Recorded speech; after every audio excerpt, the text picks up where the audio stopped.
from the News Channel 5 network. This is Inside Politics. Hello, everyone. I'm News Channel 5's political analyst, Pat Nolan. Welcome to Inside Politics. June is always a busy month for Nashville's Metro Council. June is budget month. That means even in years like this year when no property tax increase is being considered, the council spends weeks and hours each week in committee reviewing what the mayor is recommending. The council has now approved a record $2.9 billion spending plan for Nashville.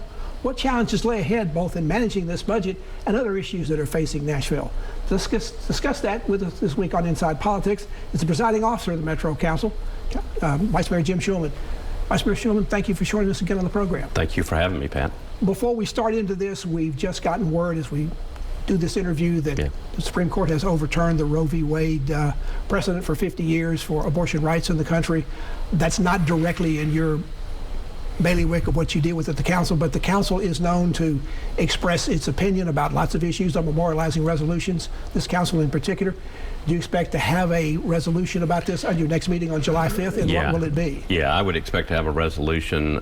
It doesn't mean much in terms of it's not going to, obviously, the Supreme Court's not going to read our resolution. It's an expression of the sentiment of the body. But it is an expression, and the council does that. Do you expect this to be impacted in some way by the fact that the council is 50% male, 50% female now? I don't even think it, I mean, that's significant. I mean, it's a historic council anyway, based upon the numbers. But I think it would be coming anyway, a resolution. I think there's, my guess would be it will be a significant number of council members that are very upset and concerned about the opinion of the Supreme Court. Nobody's seen the wording, but do you expect it will condemn the decision? Yeah, I would certainly think so. I also want to say to our viewers, we'll probably be doing this on next week's program. Would have done it this week. I didn't know it was coming, but the decision literally just came down. Yeah, I mean, certainly, Pat, there are the decision yesterday with the Supreme Court dealing with guns, then the decision, the Senate voting last night on this new legislation that they've been working on, and now the decision on the Dobbs case. There's a lot of national things going on, and we're just going to have to hold tight. There are a lot of people impacted by these things.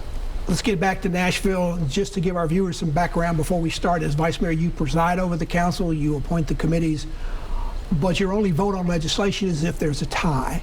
You've been in the council, though, for many years. You've been a district councilman, you've been an at-large councilman, and now you've been vice mayor.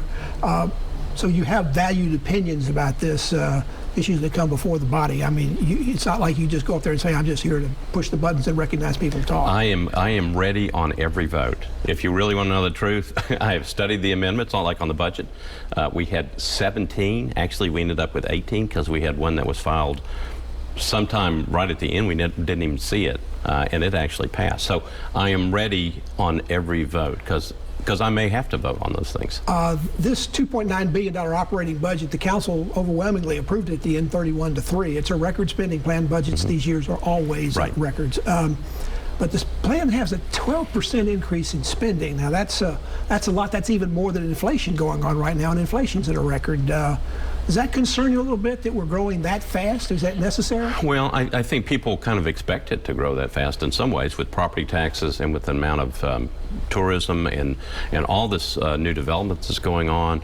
A lot more money in property taxes, not from the existing property taxes, but from before, but from new development, a lot of new money coming in and a lot of new money coming through the local option sales tax. And this is mostly recurring money. We're not talking about the budget being this larger because of the American Rescue Act, which was virus relief. This is money that's going to supposedly come back every year. This is money that's coming in not through the federal government, but just because of what's happening in Nashville. I understand this budget will hire up to 500 new employees. That sounds like a pretty large number.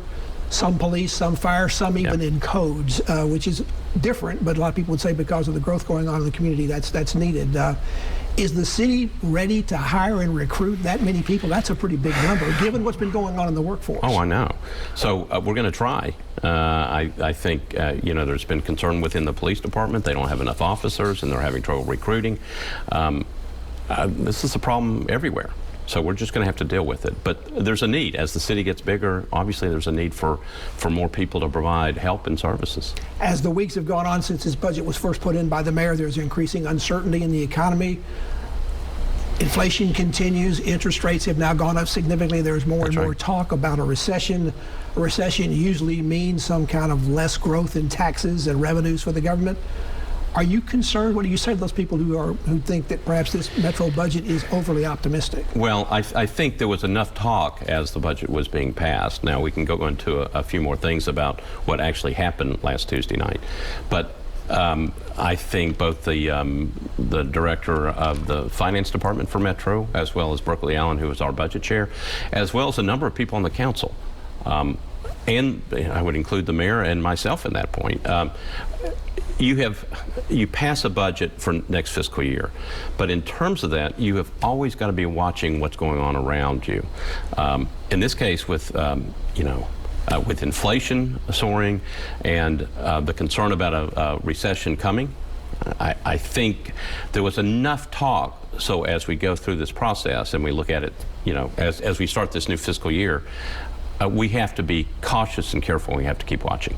There's also a record amount of money for the second year in a row going to Metro schools, about $92 million. Much of that money that the council gives for schools is to go particularly for support staff this year. They got left out in a lot of the raises last year. They're talking about bus drivers, cafeteria workers.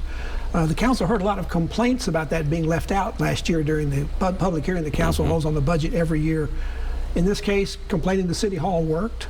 Well, so we were aware of it anyway. But it's interesting, Pat, if you remember during the public hearing on the budget, there were a number of people. We had 44 people come down and speak to us. The majority of people were talking about that support staff, that concern, and they were also talking about the COLA increases for Metro employees.